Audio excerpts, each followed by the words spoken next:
ಇದು ಜೀರಿಗೆ ಸಾಸಿವೆ ಹಾಕಬೇಕು. ಜೀರಿಗೆ ಸಾಸಿವೆ ಹಾಕಿದ್ದೀನಿ ವೀಕ್ಷಕರೇ. ಆಮೇಲೆ ಮೆಣಸಿನ್ಕಾಯಿ ಕಟ್ ಮಾಡಿದ್ದು ಹಾಕ್ತಾಯಿದ್ದೀನಿ ವೀಕ್ಷಕರೇ.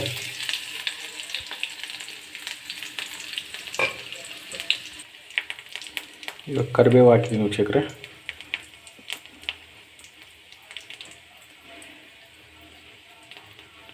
ಇವಾಗ ಇದ್ರೊಳಗಡೆ ಮಜ್ಜಿಗೆ ಹಾಕಬೇಕು ವೀಕ್ಷಕರೇ. ಸ್ವಲ್ಪ ಡ್ರೈ ಆದಮೇಲೆ ಹಾಕಿ ವೀಕ್ಷಕರೇ. ಒಂದು 10 ಮಿನಿಟ್ಸ್ ಬಿಟ್ಟ ಮೇಲೆ ಹಾಕಿ,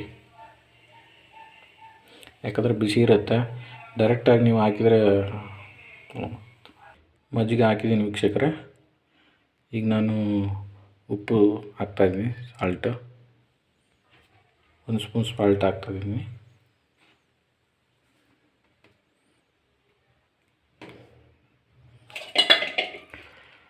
ಹಾಕಿ ಚೆನ್ನಾಗಿ ಮಿಕ್ಸ್ ಮಾಡಿ ಸ್ನೇಹಿತರೆ.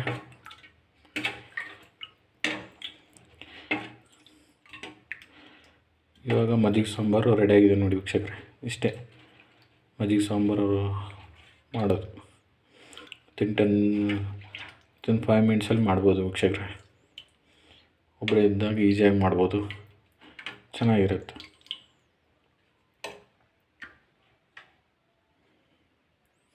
ಈಗ ಊಟ ಮಾಡ್ಬೋದು ನಾನು ವೀಕ್ಷಕರೇ.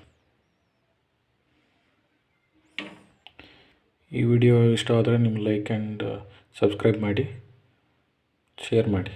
Thank you.